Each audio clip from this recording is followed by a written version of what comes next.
Muli po, magandang umaga sa inyo lahat. Pagpalain po ng Panginoong Diyos ang mga mananagumpay. Pumalakpak na po sila ng mga nagtagumpay. Yung pagpalakpak na mga nagtagumpay. Amen! Praise God! Hallelujah! Kanino pong cellphone to?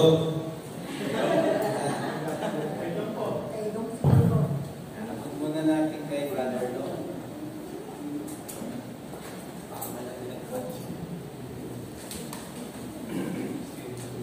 Sige po, patuloy po tayo habang naayos po yung ating pong PowerPoint. Alam niyo po ba ang dahilan kung bakit kayo nagtagumpay? Alam ba ninyo ang dahilan? Alam ba ninyo kung ano ang paloob sa bagay na ito? Yan po, no? Yan po yung blood of Jesus.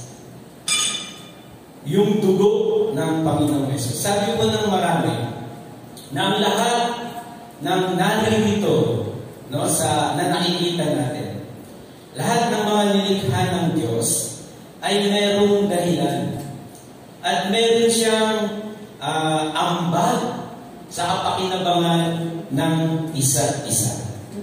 Sa kapakinan ng pakapakinabangan ng isa't isa. Kaya yung katabi mo, merong pakinabang. Maging yung mga bagay na maliliit, meron niyang pakinabang. Subalit, ano kaya yung maibibigay o kapakinabangan sa dugo ng Panginoong Jesus? Higit po ang kapakinabangan, sabi po ng Bible. Ano po? Na-appreciate niyo na ba yung mga maliliit na bagay sa buhay niyo? No? Minsan kung ano yung maliit, kung ano yung parang hindi importante, yun yung kapakipakinabang sa atin. Ano? How much more yung blood ng Panginoong Jesus? Makikita po ninyo, ihahayag po ng banal na salita ng Diyos kung ano yung napaka-mabuting bagay na dulot sa atin ng dugo ng Panginoong Jesus. Next slide. Ito po yung mabuting bagay. Ano po ang nababasa natin yan? Victory through the blood of Jesus. Victory through His blood. Naalala niyo po si Rahab? Sino nakakaalala kay Rahab? Yes. Paano po siya nagtagumpay? Sa pamamagitan lang ng telang mapula na isinabit niya sa gilid ng kanyang bahay, di po ba? Nang dumating yung pagsakop, no? Nung gulo, nung gera, naligtas po siya maging ang kanyang buong sambahayan. Sa pamamagitan lang ng tulang tela yun. Tama po ba? How much more yung tagumpay sa dugo ng Panginoon Jesus?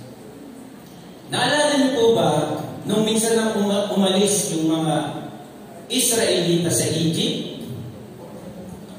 Yung Passover, sa pamamagitan ng mga dugo ng hayop na ipinahid nila sa pintuan o sa poste ng kanilang pintuan, at dumating yung mamumuksa, nagtagumpay po sila. Tama po ba? Namatay ang mga panganay ng lahat sa bansang Egypto, mula sa mga hayop hanggang sa panganay na anak ng hari. Pero sa mga Israelita, buhay, walang namatay. Tama po ba? How much more yung dugo ng Panginoong Jesus na nabubo sa cross ng Kalbaryo. Palakpakan nga po natin ang Panginoon. Ito yung ating team. Tingnan po natin yung ating team. Basahin po natin. Yan.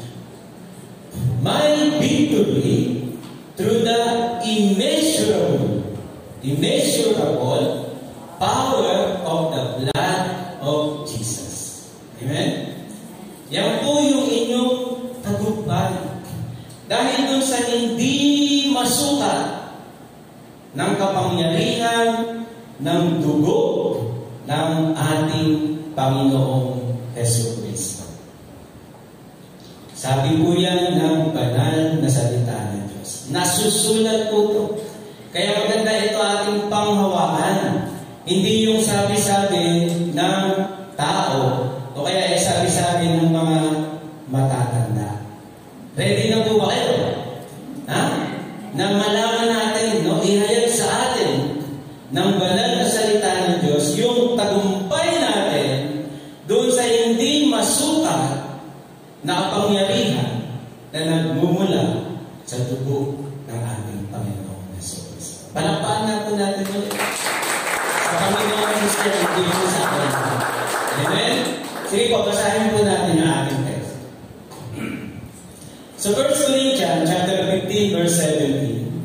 And if Christ has not been raised, your faith is worthless. You are still in your sin.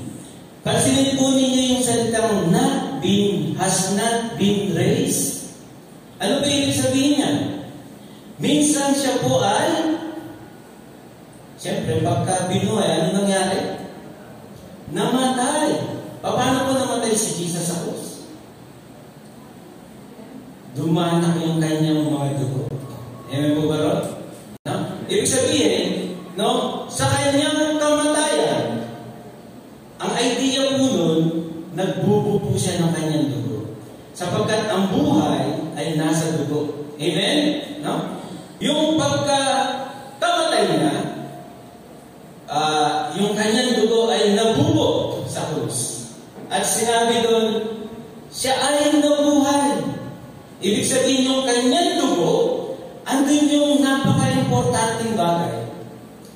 Sapagkat kung hindi matatanggap ang dugo ng Panginoong Yesus, wala pong pagkabuhay. Amen? Ha? Ipinapakita po nito yung relationship ng kanyang kamatayan at ang kanyang pagkabuhay na maguli. Kaya ibig sabihin, yung dugo na tinanggap, no, na alay mula sa Panginoong Diyos, worthy po yun. Tinanggap yung kanyang handog, yung kanyang katawan, at yung dugo na nabubo na pumawi doon sa puot ng Diyos sa ating mga kasalanan. Kaya sabi mo, yung faith nyo kay Jesus ay worthy. Napaka-importante. Amen po ba? Napaka-importante. At sabi mo, dahil sa dugo na yun, kayo po ay pinatawad sa ating mga kasalanan. You are declared righteous sa mata ng Panginoon. Amen po ba? Parang hindi kayo masaya. Na kayong mga kasalanan sa harapan ng Diyos, sinabi, righteous ka, matuwid ka, wala ka nang sala. Tingnan mo natin yung isang verse natin. Magkarutong po ito eh. Sabi niya, much more than having now been justified by His blood. Kanina, no? Justified by faith. Dito po, justified by His blood. Magkaiba po yan, ha? Pero iisa po ang implication niya. Sabi niya, we shall be saved from the wrath of God through Him. Much more, ito po ay continuation ng blessing doon sa dugo ng Panginoong Yesus. Ha? Tandaan po niyo, kaya sinabing much more, yung una po niyan, sinabi na yung mga mabubuting bagay. No? Mula sa verse 1 ng chapter 5. At ito po yung karugtong. Dahil po sa dugo ng Panginoong Yesus, sabi po, tayo ay maliligtas doon sa puot ng Panginoon. Tandaan po natin, walang ibang kaligtasan kundi sa pamamagitan ng ano? Pananampalataya sa Panginoong Jesucristo. Yun lamang po, wala na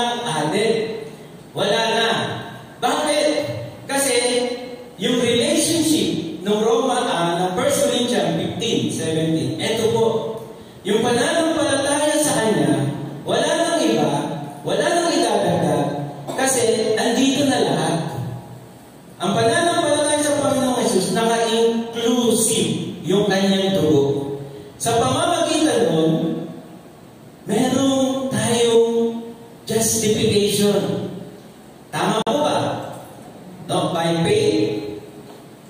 By faith talaga, kasi sabi ng Romans, no? Na ang kaligtasan kung ipapahayag mo ng iyong mga labi na ang Panginoong Jesus at mananalig ka sa kanyang puso, sa iyong puso, no, ng buo, ay maliligtas ka. Tama po ba yun? Wala nang iba. At ito po yung dahilan. Sabi natin, kulang pa tayo na. Maraming pagtaong ganun eh. Kulang pa yun yung mananalig lang sa Panginoon. Maaari ito yung hinahanap mo. Kulang pa yata yun yung mananalig lang sa Panginoon. Okay na? Baka ito yung kasagutan. Ito po yung yung inclusion ng faith sa kay Jesus. Yung kanyang blood. Sa pamamagitan nito na nabubuo sa cross ng Kalbaryo, ikaw ay na-justified. Napawalang sala. Hindi yung dadagdagan mo ng mabuting gawa, kundi sa pamamagitan ng kanyang dugo.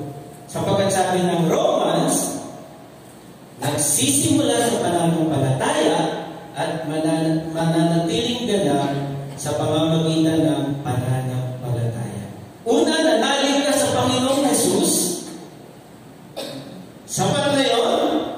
At kung mananalig ka sa Kanya, yung Kanyang dugo na nabubo sa krus, ito po yung sapat para hindi na yung mabuting gawa. At hindi lang po yun. Sabi, kung susunod niyo pa yung chapter na verse 10, yung chapter 5, ito po yung kanyang pagkabuhay na maguli. Sabi po doon, lalo pang tiyak na tayo mapapawalang sala dahil sa kanyang pagkabuhay na maguli. By faith sa Panginoong Jesus, sa kanyang pagkabuhay, sa kanyang pagkakatawang tao, at sa kanyang pagbububo ng kanyang dugo, nananalig tayo sa kanyang pagkakatawang tao, nananalig tayo sa kanyang pagbubo ng dugo, at dahil sa pagbububo ng dugo, tinanggap ng Panginoong Diyos, nananalig tayo na siya ay nabuhay na maguli. That's why you are being justified by faith through Christ Jesus. Amen! Palapahan na po natin. You are now being justified by faith in Christ Jesus. At ito yung nakapalong doon, yung pagbububo ng kanyang dugo. Hinugasan ng iyong mga kasalanan. Pinatawad ka. Nawala yung buot ng Diyos. At ngayon siya ay nabuhay na maguli. Sabi ng Bible, nakaluklok siya sa kanang trono ng Diyos at namamagitan sa atin. Amen? No? Wala nang iba, kundi ang pananampalataya sa Panginoong Jesus. Kapag ang pag-usapan natin ngayon, yung kanyang dugo. Ito po yung dahilan, no? Ng kanyang tagumpay, ng ating tagumpay. Sa pamamagitan ng kanyang dugo, makikita po natin, you've been justified by faith through Christ Jesus. Ano po ibig sabihin nito? Alam po ninyo may mga tao na hindi naniniwala na sapat na ang pagsasampalataya sa Panginoong Jesus. Sa kanila ito ay kulang at kailangan pa na samahan ng mga mabubuting gawa. Ngunit ayon sa kalooban ng Diyos, pinawawalang sala niya ang sumasampalataya sa Panginoong Jesus at nagiging ganap sa pananampalataya sa pamamagitan niya. Faith in Christ alone, sa kanyang pagkakatawang tao, sa kanyang pagbububo ng dugo, at sa kanyang pagkabuhay na maguli. Ano kaya ibig sabihin? Para ariing matuwid sa harap ng Diyos sa pamamagitan ng Panginoong Jesus at naging matagumpay sa pamamagitan ng kanyang dugo, ang lahat ay tinaring matuwid. Amen? Hindi sa pamamagitan ng mabubuti nating gawa, kundi sa precious blood ng Panginoon. Ano po ang sabi ng Romans 3:25? Siya ang inialay ng Diyos bilang handog upang sa pamamagitan ng kanyang dugo ay mapatawad ang kasalanan ng lahat ng sumasampalataya sa Kanya. Ginawa ito ng Diyos upang patunayan siya'y matuwid, sapagkat noong unang panahon, ang Diyos ay nagtimpi at pinagtiisan ang mga kasalanan na gawa ng mga tao. Ibig sabihin, nagtimpi pala ang Diyos. Yung galit na siya, pero kontrolado ng Diyos, kinontrol niya ang mga bagay-bagay. At nagtimpi siya. At pagkatapos sinend niya si Jesus, nagkatawang tao, may laman, may dugo, upang ang kanyang katawan ay ialay para sa kasalanan.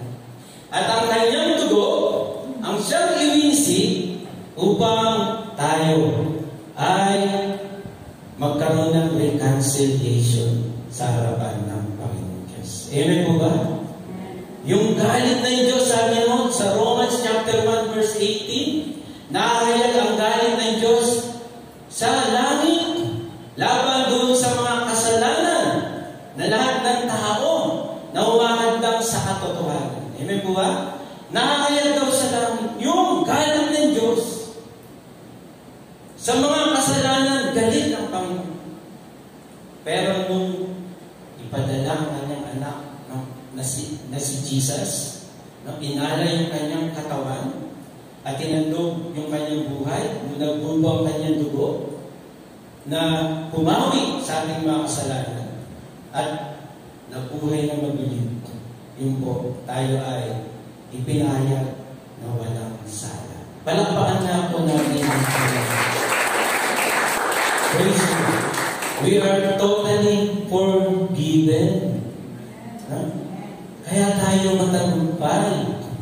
Ibig sabihin, nagtagumpay tayo saan? Sa takbuhan ba? O yung race? Hindi ko ibig sabihin yung journey natin, yung mga sports na yan. Saan tayo nagtagumpay? Sa kasalanan.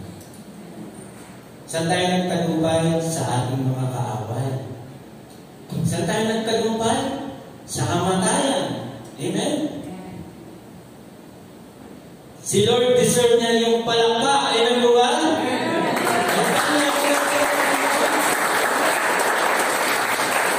Hallelujah. Praise God. Patuloy po tayo. Tingnan po natin yung ating introduction. Okay? Inano pa lang po natin yung verse natin. Kaya po natin ang introduction. Upang maisakatuparan ang mga bagay-bagay ayon sa kalooban ng Diyos, ay nabubo ang dugo ng Panginoong Hesus sa krus. Kung kaya't umapaw at dumaloy ang biyaya ng kagandahang loob ng Diyos, at nagtamo ang tao ng tagumpay dahil sa walang hanggang dugo ng Panginoong Hesus. Nabasa po ninyo yung Revelation chapter 22 verse 1. Ito po yung larawan nito na sabi ni John, nung nandun siya sa Patmos, inihayag sa kanya kung ano po yung grace ng Panginoon. At ito po ay sa paglalarawan. Ito daw po yung nakita niya. Ito po yung nakita niya. Nakakita po siya ng isang ilog. Alam po ba yung ilog? Marikina River. Ano yun? Umaagos. Saan daw nagmumula yun? Mula sa trono ng Kordero at ng nakaluklok sa trono. Sabi ko, ipinakita niya sa akin ng anghel ang ilog ng tubig na nagbibigay buhay. Ang tubig na ito ay sinlinaw ng kristal at bumubukan mula sa trono ng Diyos at ng Kordero. So, ibig sabihin mula ron sa tagumpay ng Panginoong Hesus sa krus, sa kanyang nagawa, sa pagbubuo ng kanyang dugo, na tinanggap ay dumalo yung kagandahang loob ng Diyos. Kaya nabasa natin kanina, much more, at tiyak pa, sabi mo, parang ilog siya na dumadaloy, na nagbibigay buhay, no? Na nagbibigay ng biyaya sa lahat ng matadaanan nito. Amen po ba? Ito po yung tagumpay mula sa dugo ng Panginoong Jesucristo. Kasi po magandang bagay na pansinin po natin dito, importante, yung wrath of God. Doon po pinakita sa Revelation 22 verse 1, yung grace. Dito po ay, ito yung kailangan natin maunawakan. Yung galit ng Diyos. Sino ba yung magagalitin dito? Wow, ang bupamit ng SNK. Walang nagagalit. Nakita nyo ng magalit si Hitler. Diba, no? Malupit. Diba? Sinusunod niya. Kung gusto niya sunugin. O kaya kung ano-ano ang pinagagawa. Lalo na kaya kapag nagalit ang Panginoon. Sino nakakaalala na nangyari sa Bible pag nagalit ang Panginoon? Sino? May palakpak. Sa Sodom ang Gomorra daw, ano? Nasunog. Sino ba? No, marami, di ba? Nung pag nagalit ang Panginoon. Kaya nga sabi ni Eli, kung matatandaan ninyo, sabi niya sa kanyang mga anak, kung magkasala kayo sa tao, pwede akong mamagitan. Pero sino mamagitan sa inyo kapag nagkasala siya sa Diyos? Amen? Kapag nagkasala tayo sa Panginoon, sino yung pwedeng mamagitan sa atin? Para mabawi yung galit ng Diyos. Amen? Meron ba? Amen. Praise God. No? Kaya, meron kayong idea, di ba? So, sino yung mamamagitan sa atin? Pagharap natin, no? Doon sa wrath of God. Sabi ng iba, ang wrath of God, ito yung time ng judgment. No? Kung saan ay yung banal, no, na paghuhukom ng Diyos para sa lahat ng mga makasalanan ay kanyang isa sa katuparan. Makakalampas po ba tayo? Praise God. Salamat sa mga magiging victors. Saan yung pagiging victory niya? Nasa Panginoong Jesucristo. Amen. Kasi alam mo ba niya kung ano ibig sabihin ng meaning ng redemption? Yung true meaning niya.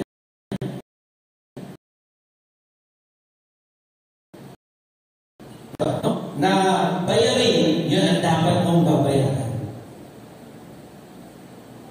Ngayon kasi, para ikaw ay marinig, kinakailangan mong pagtrabahuan, kinakailangan mong bayaran.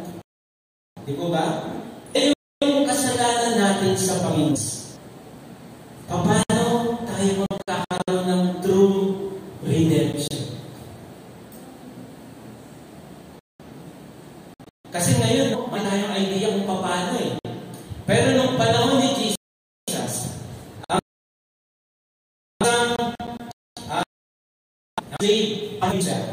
no? Ay hindi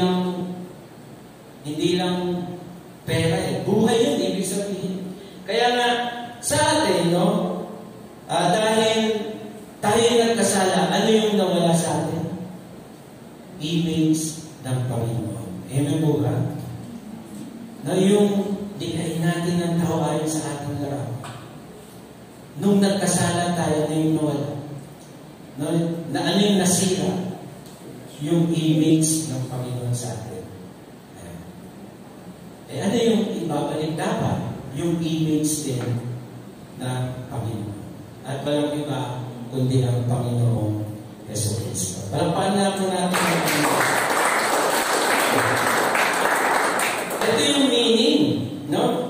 Sabi nga sa Hebrews 12:24, ang nilapitan ninyo ay si Jesus, ang tagapamagitan ng bagong tipan at ng dugong iwinisip na may pangako na mas mabuting bagay kaysa isinisigaw ng dugo ni Abel. Amen po ba, no? Iba yung sinisigaw ng dugo ni Abel at iba rin yung sinasabi ng dugo ng Panginoon Jesus. Sabi po, mas mabubuting bagay. Amen? Kaya tayo magtatagumpay dahil sa Panginoong Hesus Kristo. Sa kanyang dugo na nabubo sa krus. Meron na po ba tayo idea? Sige, next slide po. Ito po ating outline. Sabi po dyan, may victory through the immeasurable power of the blood of Jesus. Victory mo yan. Tagumpay mo yan, ha? Tagumpay natin. Tagumpay ng lahat ng nananalig sa Panginoon. Una, ipapakita ko sa atin yung progressive dito. No, yung immeasurable power ni Jesus. At ikalawa, ipapakita ko dito yung continuity, yung continuous power of the blood of Jesus. At saka yung enduring, no, power of the blood of Jesus. Palakpakan po natin ang mga ito. Praise the Lord. Hallelujah. Thank you, Lord. Nung ano po, bago Friday, Wednesday pa, pumunta kami ng Longview. At nabigyan po kami ng pagkakataon na makapag-relax doon. Salamat sa Panginoon. At sa pag-relax ko, marami po akong nakasamang hayop. Dami hayop pa sa probinsya, di ba? No? At doon sa probinsya, sa paligid ko, may manok, may aso, may kalabaw, may kambing. Ang sarap! Parang tao ako. Kasi ayaw yung mga nasa paligid ko, nagmukhang tao ako.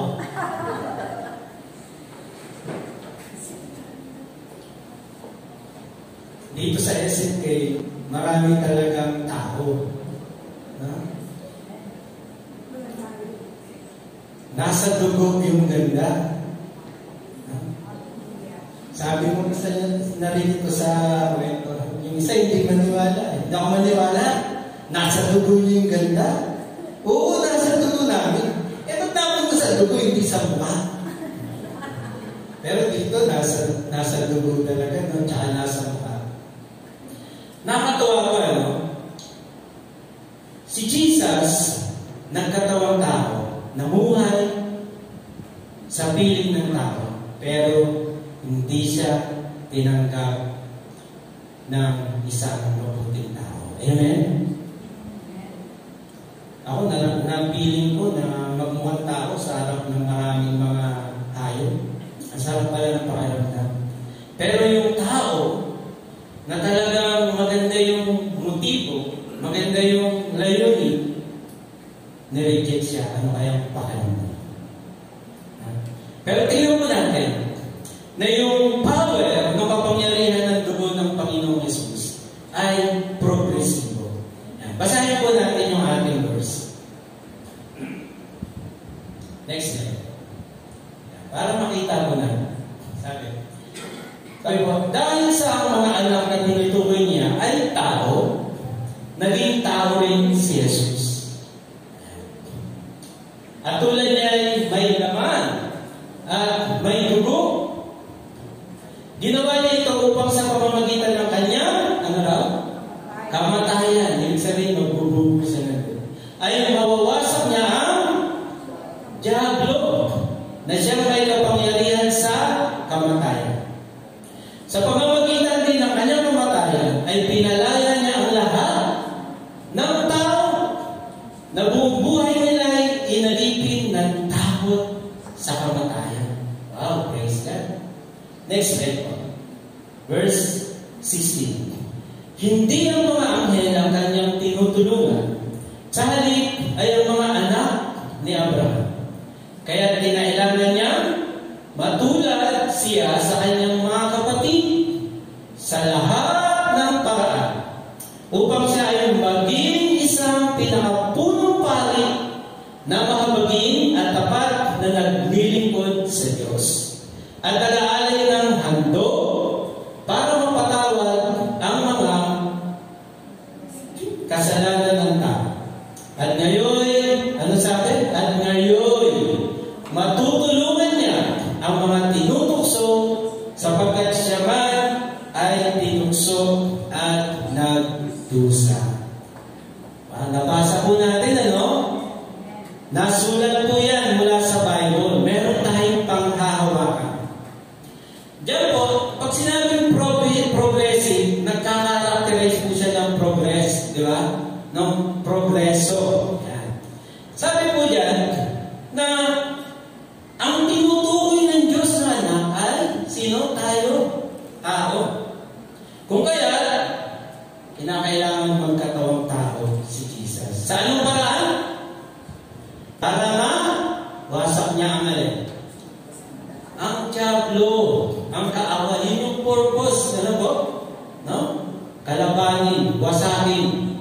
Yan. Ang diablo. At sabi, para palayain ang lahat ng tao dahil din sa takot nila sa kamatayan. So, ano daw ang dapat? Kailangan matulad siya sa kanyang mga kapatid. Yan, matulad siya, maging tao. Yan, nung naging tao na. No? Ito ang kanyang ginawa. At sabi, kailangan matulad siya sa kanyang mga kapatid sa lahat ng paraan. So, ibig sabihin, walang magic. Amen? Kung ano yung natural na tao, yung pagsilang mula sa sinapupunan hanggang sa kanyang pagtanda, kinakailangan daanan ng mga bagay. Amen? Walang magic. Walang instant. Kaya nga, para sa gayon, siya ay maging mahabagin. Wow! Nakakaramdam siya ng mga ating nararamdaman. Amen? Alam niya ang nararamdaman ng tao. Alam niya ang kalagayan ng tao. Amen? Alam niya ang pangangailangan ng tao. Amen po ba? Para daw siya ay maging mahabagin at tapat. Na ano lang? Naglilingkod sa Diyos. Bakit? Kasi siya yung pinakapunong pari. Para mapatawad ang kasalanan ng tao. Kaya sabi ngayon, matutulungan niyang alin? Yung mga tinutukso. Amen po ba? Yung mga tinutusok, sino ba nakapasalanan sa tukso? Sino hindi nagkakasala? Sabi, sinungaling kapag hindi ka nagkakasala. Amen? Sabi ng Bible. Kasi nasabi mo hindi ka nagkakasala, sinungaling. Pero sabi niya, matutulungan niya ang mga tinutukso at mga nagdurusa. Maraming nagdurusa ba sa akin? Kitang-kita ba sa mukha? Ha? Sabi po, ano ibig sabihin nito? Ang ibig sabihin po nito, taglay ng Panginoong Yesus ang mga kwalifikasyon upang wasakin ang diablo, upang palayain ang mga tao sa kanilang mga kasalanan. Amen? No? Nakita po ninyo, hindi nag-magic, hindi nag-instant, kundi ginawa niya ang lahat ng paraan, dinaanan niya ang lahat na dadaanan ng lahat ng tao. Ibig sabihin, legit si Jesus. Amen? Legit siya na nagkatawang tao. Legit siya na namuhay bilang isang tao. Sa gayon, sabi, matutulungan niya ang lahat na natutukso at nagdurusa. Amen? Amen. Palakpahan na po natin ang Panginoon. Ibig sabihin niya, lahat ng kasalanan mo mula sa pagkabata hanggang tumanda ka, progresibo, di ba? Hindi lang po yun. Ano ba? Ibig sabihin niya, anumang kalaki ang kasalanan mo, kayang patawarin ng dugo ng Panginoong Kristo. Amen? tao nagigilty. Marami pong tao nakukonfuse. Maraming tao na napapagod sa kahanap ng paraan para maranasan niya no, na mapatawad siya sa kanyang kasalanan. Pero ito, mula pagkabata hanggang kanyang pagtanda, lahat ng kasalanan natin, taglay-taglay ng Panginoong Yesus. At nang ialay niya ang kanyang sarili sa krus, dala-dala po niya sa kanyang katawan ang ating mga kasalanan. At yung dugo na nabubo sa kanya ay nabawi ang puot ng Diyos. Kaya ikaw ay hinayag na walang sala. Palakpakan po natin ang Panginoon. Si Jesus po ay legit. Amen? Legit po siya. Wala po siyang magic. Walang instant. Dinaanan niya ang lahat para maging balido ang kapatawaran ng iyong kasalanan. Amen po ba? Gaano man niyang kalaki, balit po niya. Kayang-kayang patawarin ang kasalanan dahil sa dugo ng Panginoon Hesus. Alam po ninyo, pag sumasakay ng bus, maraming gustong mapadiskwento eh. Maraming gustong maka-discount. Hindi lang senior, di ba? Pwede na rin estudyante. Hindi ako nag-aaral. Pwede na rin PWD. No? Gusto nila maka-discount. Sabi, senior ako, PWD ako, estudyante ako. Saan? ID. Para maging legit na. Hindi yung makuha mong discount. Pag wala yung ID, wala. Amen po ba? Yung ID na yun, ang nagpapatunay na maaari mong makuha yung diskwento. Kaya nga, anumang kasalanan natin, malaki man yan, maliit, dumadami, o kaya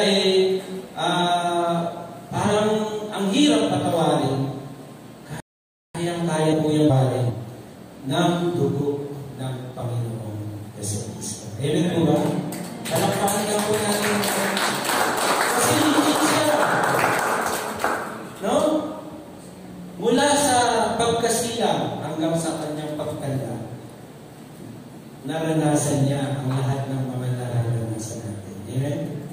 Napagdaanan niya lahat ng napagdaanan natin. At lahat ng yun ay pinawalan sa ala tayo sa pamamagitan ng kanyang dugo. Kaya nga kung iyong kasalanan, sabi ng naririnig natin, ay sinlaki ng barko, ano raw ang pagpapatawad ng Diyos? Sinlawak ng karagatan. Alam niyo pala? Amen. Kung sinlaki ng mundo, ang ating kasalanan, ano raw ang kanyang pagpapatawad? Sinlawak ng kalawakan. Praise God, hallelujah. Palakpakan natin ang Panginoon.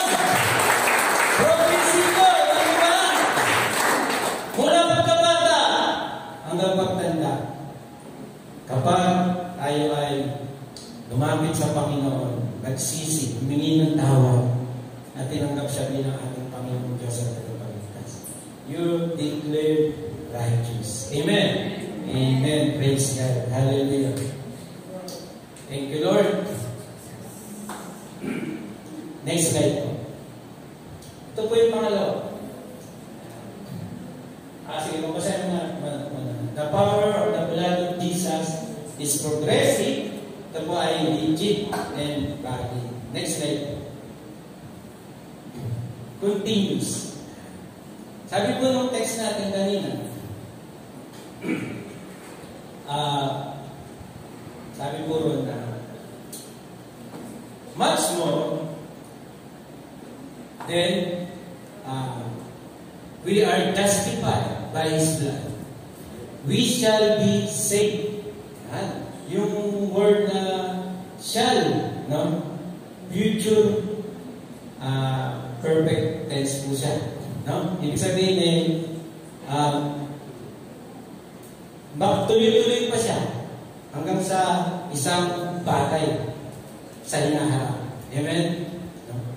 At ang tinutukoy po dyan, yung wrath. Pero bago pa man yun, sabi po, we shall be saved. Ibig sabihin, continuous po siya.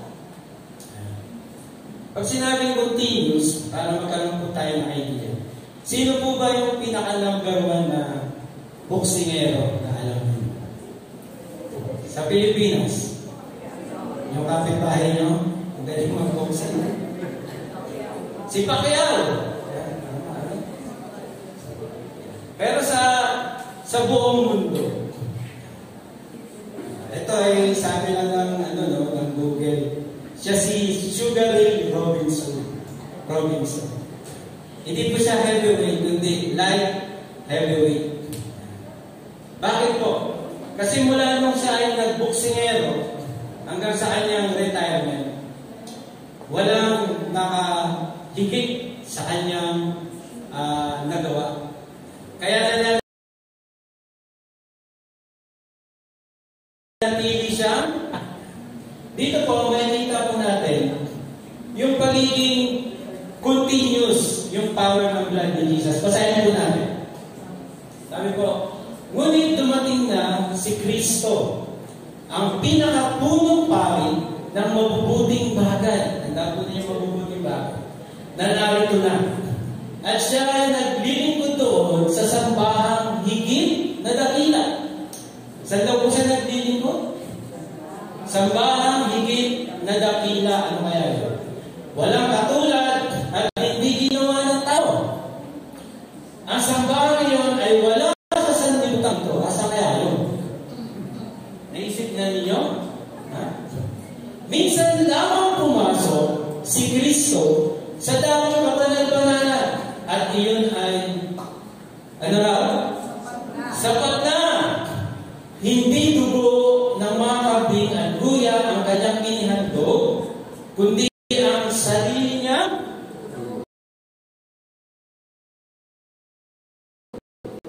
dugo hanggang kaligtasan. Ano sabi? Walang hanggang kaligtasan. Ano ba yung idea, no? Continuous. Walang hanggang kaligtasan. Next level. Kung ang dugo ng mga kambing at toro at ang ago ng mga dumalagang baka ang winiwisip sa mga taong itinuturing na marumi upang sila luminis ayon sa kautusan.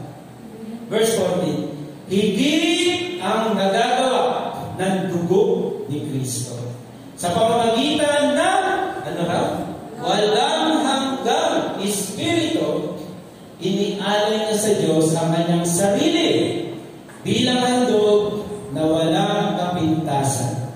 Ang kanyang dugo ang lumilinis sa ating mga budhi sa mga gawang walang kabuluhan upang tayo makapag sa Diyos.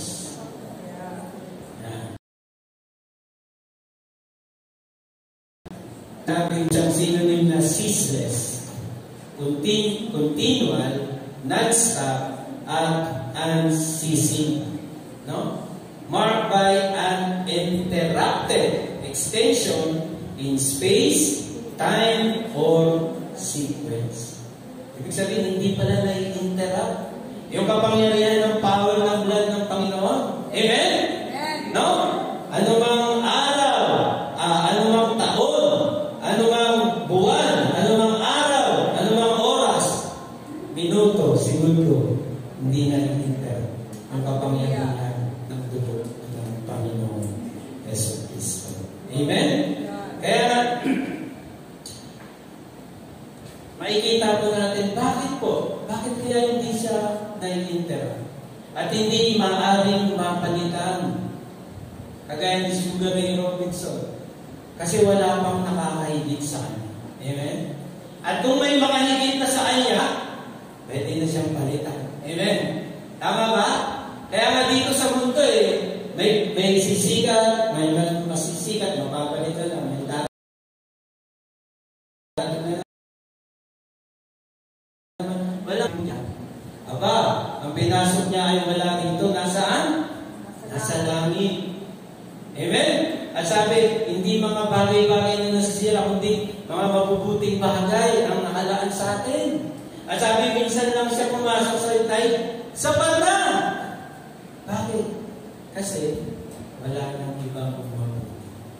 Ayun ay sa walang hanggang espiritu. Ibig sabihin yun ay sapat na. Amen? Gawa ng Diyos para sa ating kaligtasan. Wow, praise God. Palakpakan niya ako natin. Ay, mabubuting bagay. Praise God. Mabubuting bagay. Hindi po yung mga pansamantala. Ang mga mabubuting bagay ay kailangan na tumbasan ng mabubuting bagay. Amen po ba? Kung gusto nyo ng mabubuting bagay, kailangan patumbas nito mabubuting bagay. At ang dugo ng Panginoong Yesus ay karapat-dapat para sa mga mabubuting bagay. Amen? Ano pa ang hanap mo? Ano bang iisipin nyo? Wala na. Sabi po, ang dugo ng Panginoon ay sapat. Anong ibig sabihin? Ang dugo ng Panginoon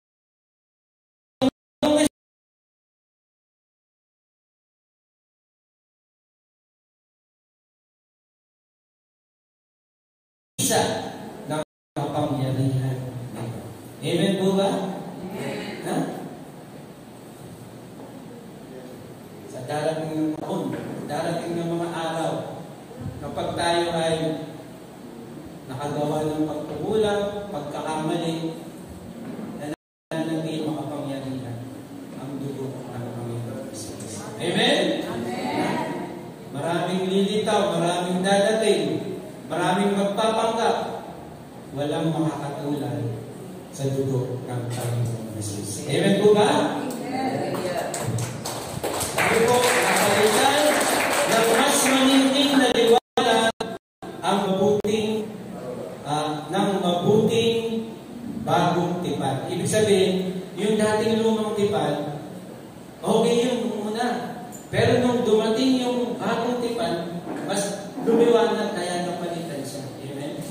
Wala nang ibang kakatin.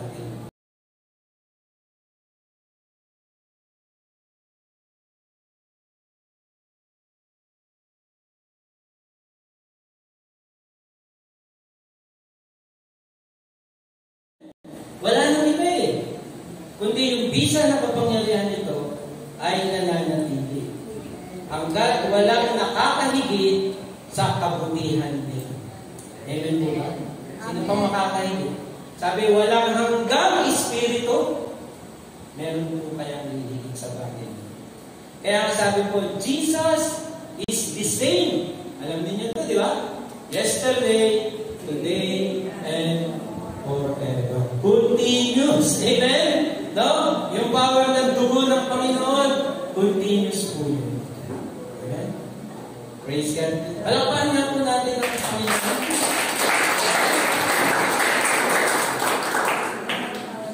Sabi po dito, ang dugo, no? Ano daw po yung kanyang pinanghandog? Hindi dugo ng ayaw, kundi yung kanyang sariling dugo. Sabi po, ang dugo ng Panginoong Yesus ay mabisa at hindi nawawalan ng saysay sapagkat nananatili itong mabuti hanggang sa mga susunod na henerasyon. Mga taon, buwan, araw, oras, minuto, segundo para sa maaaring magawa natin mga alaala. So, meron tayong punong pari at meron tayong handog para mawala ang puot ng Diyos sa ating mga kasalanan. Yes, God. Palakpakan natin natin. So maganda, nakikita po na ninyo yung unang progresibo. Ikalawa, continuous. Tingnan po natin yung pangatlo. Next slide. Gutom na ba kayo? Next slide. Sige ba?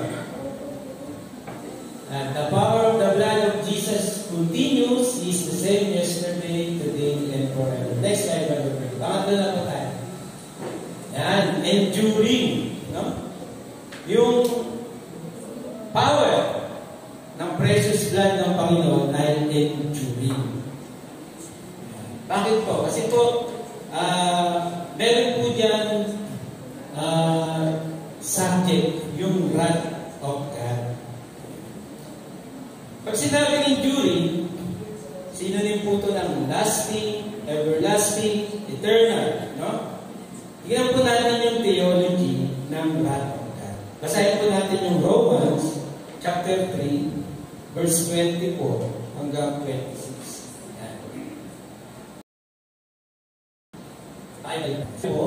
Ngunit, dahil sa kanyang kagandahang loob na walang bayan niyang ibinigay, sila ay itinuring na matuwid sa pamamagitan ni Kristo Jesus, na siyang nagpalaya sa kanila.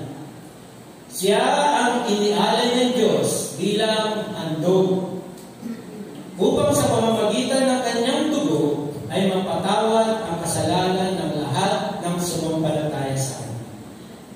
Tingnan po ninyo yung susunod. Ginawa ito ng Diyos. Sino yung gumawa? Si Lord. No, yung Diyos na masabi. Upang patunayan siya ay matuwid. Kasi may kaisipan noon, ibang tao na unfair si Lord.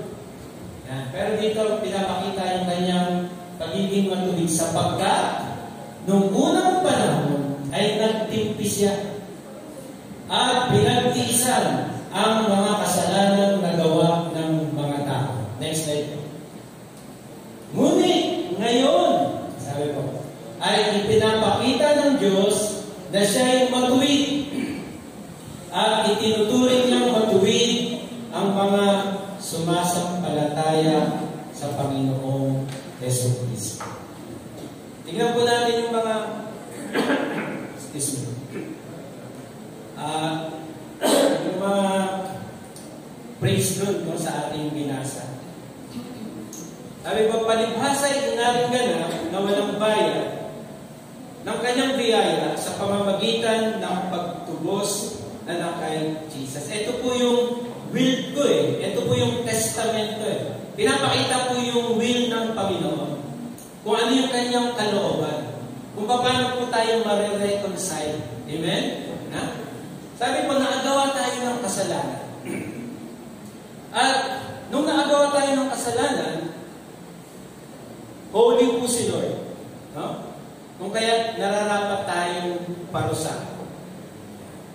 At ang parusa na to ay hindi po natin mapagtatagumpayan. Amen po ba ron? No? Wala sino man na maaaring magtagumpay doon sa puot ng Diyos. Basahin po natin yung Bible, makikita po natin na kapag napuot ang Panginoon, sigurado, mapapahamak. Kaya sabi po, kinakailangan na mapawi yun. At si Jesus, yung propitiation ng Panginoon. No? Sabi nga, ginawa ito ng Diyos upang sa pamamagitan ng Panginoong Jesus, no? Sa kanyang pagbububo ng dugo, ay mapatawad ang kasalanan ng lahat ng tao. Ano ibig sabihin nito? Dahil sa nag-uumapaw na kagandahang loob ng Diyos, na higit sa hatulan, ibig sabihin, no, may hatol eh. Pero ang Panginoong Diyos, mayaman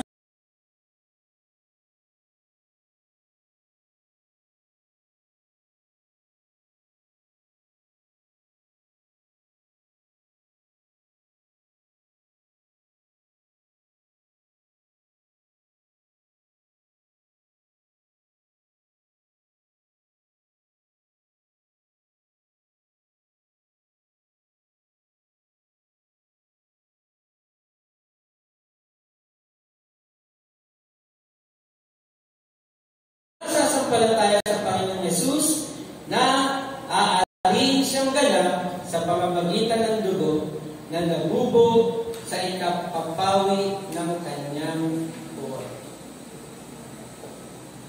At sa Hebrew, no, para daw magkaroon ng visa, yung test na gumawa nito ay patay. Patay. Kaya nga yung will, no? O yung covenant ng Panginoon Diyos sa atin ay nagkaroon ng visa nang mapato ang Panginoong Jesus sa krus. Nabubo ang kanyang dugo. Dahil sabi nga, yung lahat ng nandito sa lupa na merong anino sa langit, anino lang ng langit, ay naging karapat-dapat sa pagwawisik ng mga dugo ng mga hayop. Pero yung covenant ng Diyos sa atin ay naging mabisa dahil sa dugong nabubo mula sa Panginoong Jesucristo. Ito ay pinatunayan na may bisa sa pamamagitan ng kanyang kamatayan at ang dugo ng Panginoon ang nagbigay bisa sa mga pangako ng Diyos na tatanggungin. Amen? Malakpahan po natin.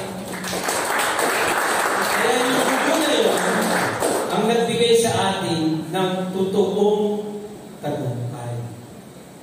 His blood will give us victory in the coming wrath of God. Amen? No? Pagdating ng panahon, tatayo tayo sa harapan ng Diyos. At paano tayo magtatagumpay sa panahon ng paghuhukom, ng pagkahapon? Walang iba, sabi ng Revelation 7:14, sila na naglinis ng dugo ng Panginoong Jesus. Palampakan naman natin. Sino makaka-endure sa panahon na yun? Isipin mo ninyo sino. Nung maghukom ang Diyos sa panahon na yun, walang ibang nakaligtas, kundi si Noah at ang kanyang pamilya. Noong panahon ng Passover, walang ibang nakaligtas, kundi sila na merong pahid ng dugo ng hayop sa kanilang mga tahanan. Sino ka panahon ni hayop at Diyos? Yung napunan sa buong Israel na umalis mula sa Egypt. Dadalawa si Caleb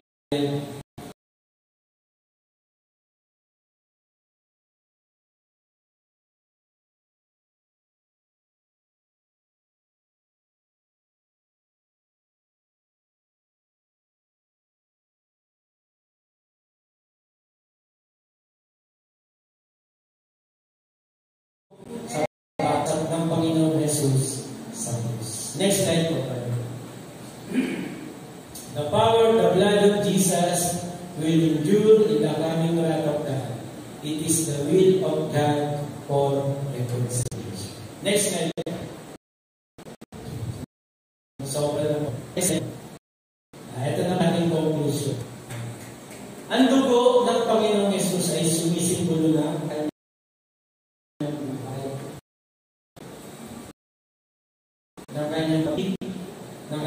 hindi natin masukat. Ito ang nagbibigay sa atin ng tunay na tagumpay. Palakpakan po natin. Sa dugo ng Panginoong Jesus, nilagay ng kanyang buhay. Namatay siya para tayo magbuhay. Tapos pinapakita yung gaano niya tayo kamahal. Nilipan niya ang kanyang mga kamay at binigay niya ang kanyang buhay sa atin. Bumubo ang kanyang buhay. Yung para yung pagdama na mahal ng kanya. Amen? Ang kanyang pag-ibig, no? Ay hindi makapaglayo sa atin. Sa panahon ng kamatayan, kahirapan, panahon ng tignan. Ang kanyang pag-ibig, yung kanyang katuwiran, ay yung simbolo ng dugo, yung kanyang katuwiran. Dahil sa bumubo ng dugo ng Panginoong Jesus, inari ka ng at ito po simbolo ng kanyang kabuhay. To declare righteous. Palakpakan niya mo natin. God bless you.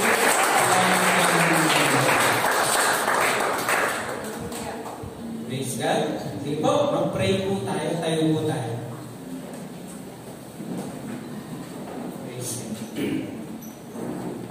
Hallelujah. Purihin ka, Panginoon. Tunay nga, Lord, nagpapasalamat kami sa iyong ginawa sa cross ng Kalbaryo. Salamat, Lord, sa iyong pagkakatawang tao. Namuhay ka, Panginoong Diyos, sa ilalim ng kautusan. Subalit na natiling matuwid upang, Panginoong Diyos, sa cross, kami, Panginoong Diyos, ay iyong tubusin, Panginoon. Inalay ang iyong katawan at ang iyong dugo ay nabubog upang, Panginoong Diyos, mapawi ang galit. Sa gayon kami, Panginoon, ay nagkaroon ng kapayapaan. Salamat, Lord, sa pamamagitan ng iyong dugo, tinanggap, Panginoon, ng iyong handog. Ikaw ay nabuhay na maguli upang patunayan na lahat ng nananalig sa iyo ay hindi mapapahamak. Salamat, Lord. Kaya po ninyo, Panginoon Diyos, ang katotohanan nito sa aming buhay ay magdulot sa amin, Panginoon Diyos, ng total transformation, Panginoon. Na Lord, manangan, manghawak sa iyo, mamuhay sa iyong kalooban, Panginoon Diyos. Talikuran, Panginoon Diyos, ang dating buhay at buong sikap na magpatuloy sa pananampalataya sa iyo. Lord, ano man ang aming mga kahulangan, pagsalansan, aming mga nagawang kasalanan, Lord, hinihingi namin ng tao. Tawarin mo po kami, Panginoon. Muli, Panginoon Diyos, Lord, cover mo po kami ng iyong banal na dugo. At ang kapangyarihan nito, Panginoon, Lord, ay maging malagana sa amin, Panginoon.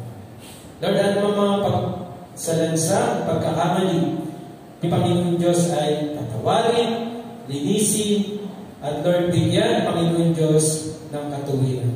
Kaya mo, Panginoon Diyos, na patuloy sa pamamagitan ng iyong dugo, magtagumpay kami sa aming kaaway, magtagumpay kami, Panginoon Diyos, sa takot, sa kamatayan, at kami, Panginoon Diyos, ay patuloy na maging victorious sa lahat ng bagay. Salamat, Lord, sa iyong ginawa. Pinalik namin sa inyo ang lahat, Panginoon, sa matamis na pangalan ng Panginoong Jesus. Amen.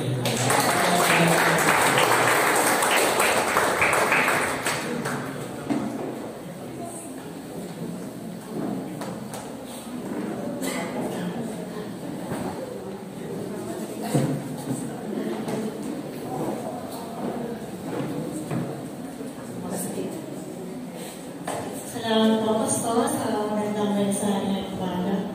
Sino po ba tagumpay? Amen. Hallelujah. Sige po, isip pa ba po ba ang lahat? Sige ba? Sige po, tayo na ako sa ating announcement. Patuloy po namin i-invite sa aming service every Wednesday at see our Zoom Live presentation page. Let us study the Bible and grow together by Pastor Lipa. Ang topic po ay Romans, Book of Romans. At ang ating prayer meeting every Friday at 6 p.m. via Zoom Live at Christian page pa rin po. At ang ating topic for April, so next week, may feature guided by Isla by Pastor Elisa Lee and Brother J.R. Camu. Thank you po sa Asher Medina. And sa next week po, si Sir Ranji Barala, si Sir Nicole Barala, and Brother Edwin Barala. Salamat kay si Sir Angelo sa ating offering verses. So next week po, si Sir Liza Barala. Ayan po ang ating prayer for the sick and sick loved ones. Every first Sunday of the month po yan. Patuloy natin sila kasama sa ating panalangin. At ang ating prayer meeting, face-to-face prayer meeting every last Friday of the month, 5 p.m. dito po yan sa SMK Church. Ayan po. May other announcement pa po ba para sa next Sunday? Remind ko na lang din po yung ating contribution para sa ating dating na anniversary.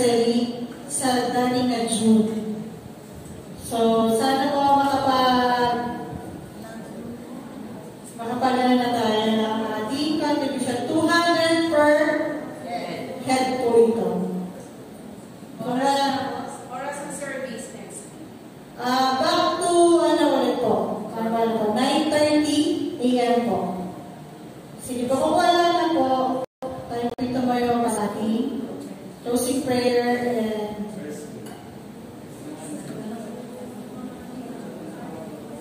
wala naman pong gawa ng pastorism. Wala po.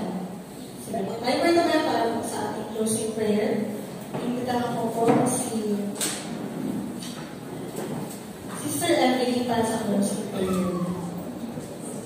Pastoral niyo po for benediction po.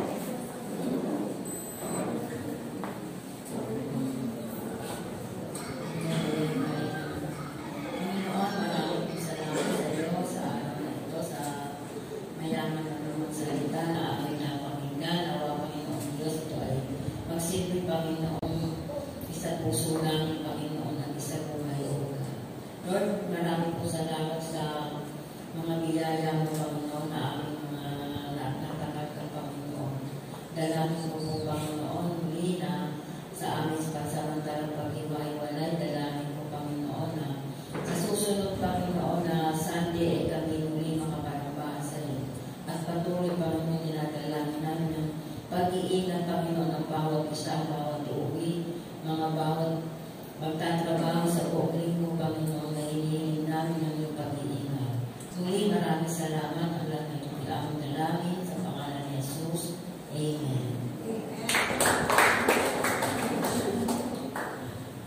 Ang walang hanggang pag-ibig ng Diyos Ama, walang hanggang biyaya ng Diyos Anak, at walang hanggang pamamatnubay ng Diyos Espiritu Santo ay manatili, ngayon at magpakailan paman. Amen. Yes.